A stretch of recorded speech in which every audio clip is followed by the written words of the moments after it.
民国3年春天，袁世凯因为头痛欲裂，治了30多天都不见好转。实业家张謇紧急致电一位神医，为袁大总统治病。这位神医只用金针针了3个穴位，一针下去，袁世凯当即就感觉脑中发出的声响犹如冲墙倒壁，再一针下去，犹如服了巴豆、大黄等泻药一样，一股风热顺着肠胃直接泻下，折磨他多日的头痛瞬间消失。这样神奇的医术令在官场久经大风大浪的袁世凯惊叹不已。今天我们就来聊一聊神医黄石平的传奇故事。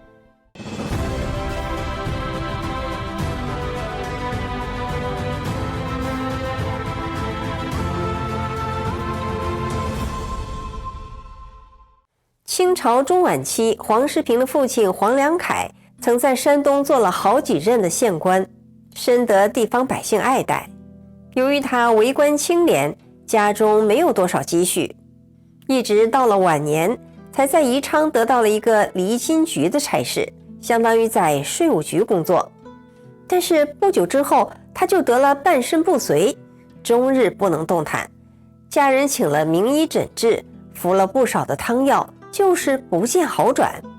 他以为自己的大限到了，就等着咽下最后一口气儿。有一天，忽然门里来报，说来了一个游方老和尚，特意要为黄老治病。黄家赶紧把老和尚请进来。只见老和尚身材魁梧，步履矫健，没有丁点的笼中老态，除了脸上白雪般的胡子和眉毛，绝对看不出他的真实年纪，竟然已经70、80岁了。老和尚进到屋里，笑着合掌问道：施主还认识贫僧吗？黄老听他说的是山东口音，却想不起来在哪儿见过。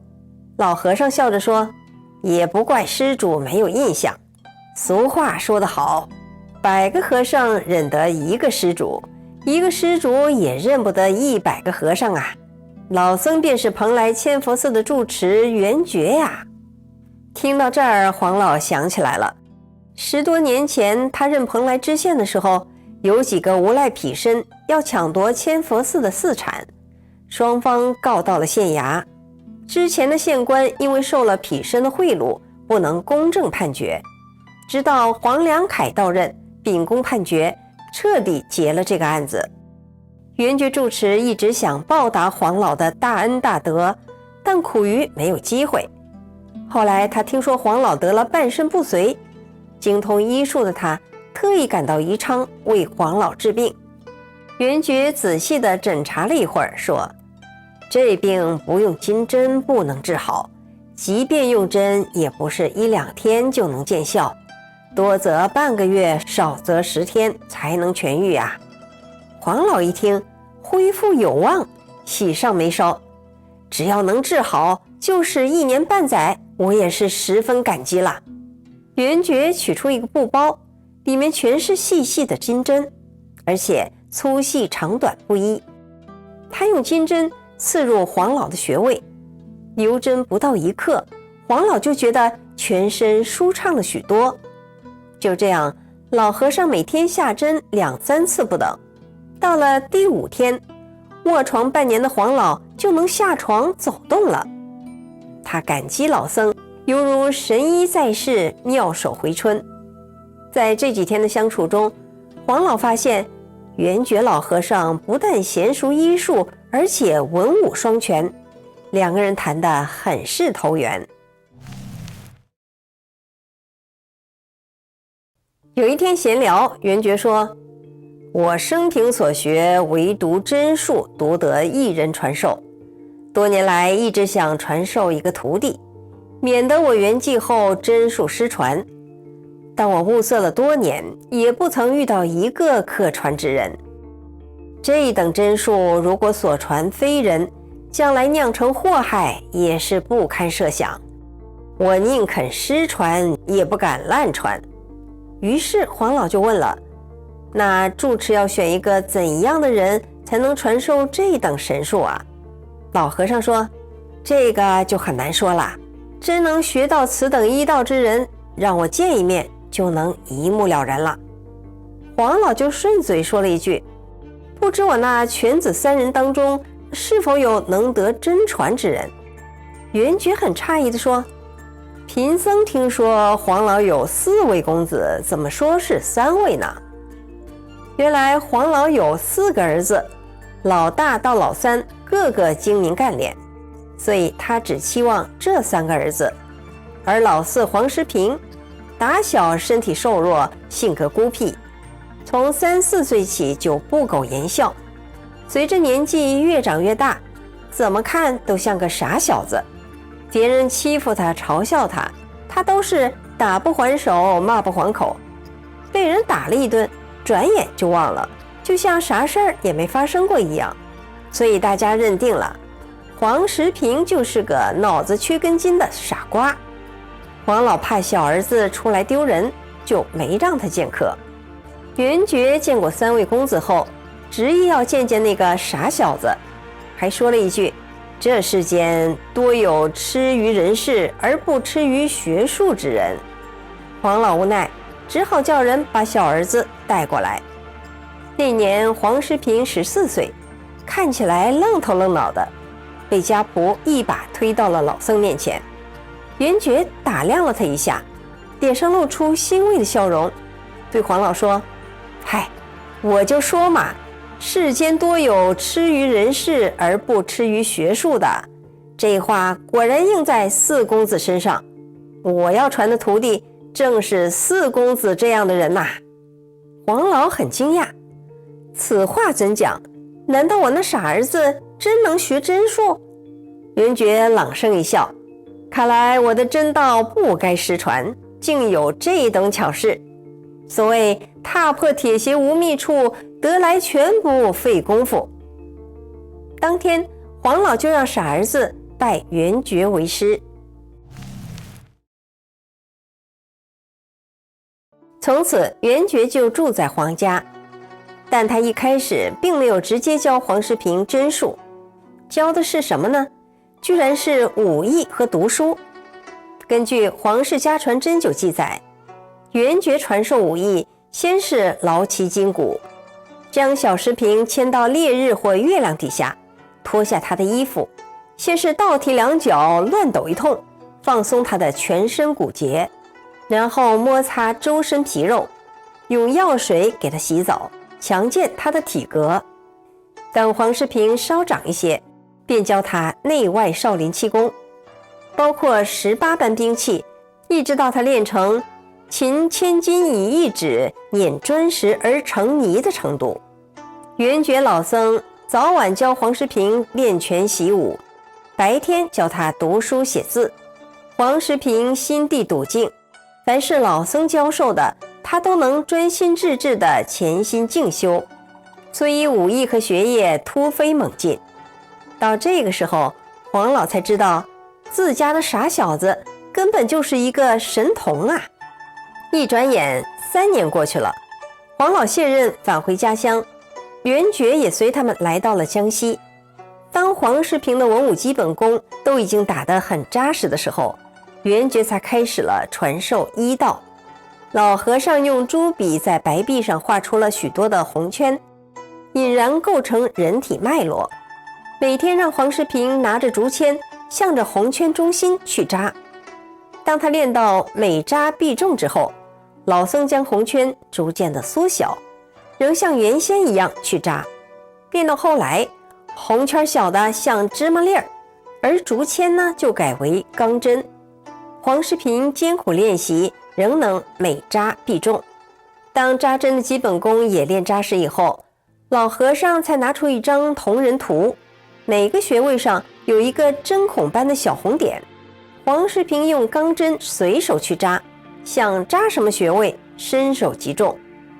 由于黄石平兼练少林武功，手臂很有力道，即使拿着极软的金针刺墙，都能扎进1寸多深，而且金针不弯也不断，即使拿着一个细小的草纸卷，都能很轻松地打掉飞镖。扎针的功夫练到这个程度后，圆觉老僧欣慰地说：“你的功夫已经到了9成。”这个时候，老和尚便将经脉穴道以及种种病症对应的针灸治疗方法传授给他。黄石平领悟极快，当他可以独自出师后，圆觉才回到了山东蓬莱。老僧圆寂前了却了一桩心愿，独特的针术后继有人。黄老去世后，黄石平承蒙仙人的阴福，30岁的时候在淮阳富安担任盐务官10年。他在任上常用针灸为人治病，由于他天性寡言恬淡，厌倦官场的繁文缛节迎来送往的那一套，后来干脆弃官行医了。黄石平针术高明，声名远扬，袁世凯称帝，想约聘他为御医。南京督军祁谢元、上海督军卢永祥等人想请他担任医官，黄石平不喜欢奉迎权贵，全都婉言谢绝了。接下来我们为大家介绍几个医案，一窥黄神医的高明医术。有一个妇人腰部长了一个碗口大的赘疣，德国医生说不开刀治不好，妇人怕疼不敢开刀。后来经人介绍，他听说黄石平不开刀，甚至不需要用药就会治好，就抱着试试看的心态来就诊。黄石平用金针刺入脾俞、脾根、尾中等穴位，妇人眼睁睁地看着那明光溜溜的赘疣开始消退，让他惊呼不可思议。黄神医为他针了3次，赘疣就全消了。在他治疗的许多医案中，有一则奇特的舌骨案。据黄神医本人所说，他生平见多识广，但对于放蛊害人的说法也只是听说过。后来他碰到了一个欧姓妇人，说自己有胃病，已经7年了，经常痛得死去活来，要吃很多不易消化的东西才能减轻一些痛苦。但是7年来他越吃越瘦。黄神医看到他舌头上布满了红白相间的小点，犹如蒙上了一层灰白的薄胎，凭此诊断他得了骨症，开始为他扎针治疗。第2天，妇人跑到诊所骂道：“你是什么神医？你不扎针还好，一扎针之后，我虽然吃的更多了，但没办法止住疼痛。”黄石平任凭他怨骂，趁他不注意的时候，隔着衣服往他的中脘穴上扎了一针。不到10分钟，妇人狂呼：“太疼啦！”就想把针拔出来。黄石平阻止了他。就在这时，那妇人突然吐出一口奇臭的脏水，里面还有一个活的东西，看起来像是蛇，长约1尺，掉在地上如乳而动。当时诊所内的病人见状，全都吓得带针跑了出去，屋内乱成一团。那妇人也吓得晕了过去。当她醒来后，发现腹部不适的症状都消失了。黄神医去掉了她的病根，还可怜她生活穷苦，免去了她所有的医疗费，另赠医药帮她调理。不久，妇人就痊愈了。估计很多朋友都很好奇，为什么黄神医的针灸能有这等奇效？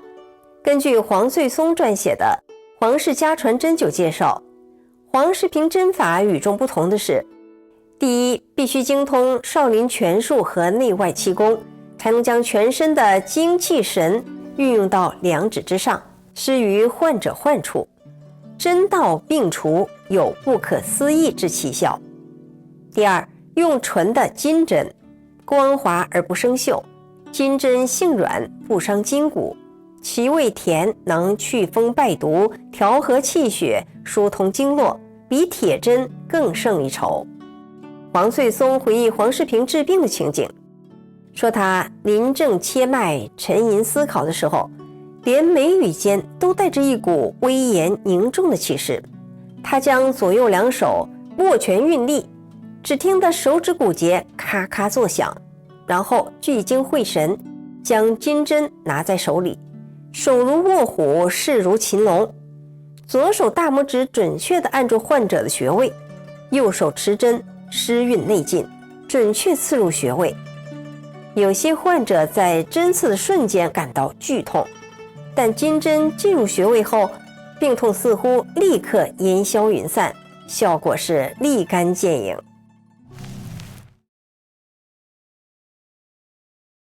前面我们讲到，黄石平只用金针就治好了妇人的赘疣。当时目睹这个过程的德国医生很震惊，觉得中国的医术太匪夷所思了，就向黄神医请教点穴是不是真的，还请他做个试验。黄石平就在他身上点了穴位。德国医生回到住所后，感觉浑身不对劲儿，一阵发冷，一阵发热，吃药也不见好。后来请黄石平帮他解了点穴，病症就消失了。这位德国医生很想学他的针术，黄石平告诉他，中国的经脉之学、《黄帝内经》等医理，外国人学不来，更何况他已经过了20岁，没有童子功底，很难学成。金针疗法是少林绝学，在没有找到适合的人选之前，他不想轻易传授于人。德国医生馈赠了大量的贵重物品，黄神医一概不收。那名医生和他交往了7、8年，始终摸不到一点窍门。民国6年，黄石平在扬州病逝，他在晚年时传了2个徒弟，这门失传的针术绝学终是没有失传。好，今天的分享就到这里了，感谢您收看《文史大观园》，我是雪莉，我们下次节目再见。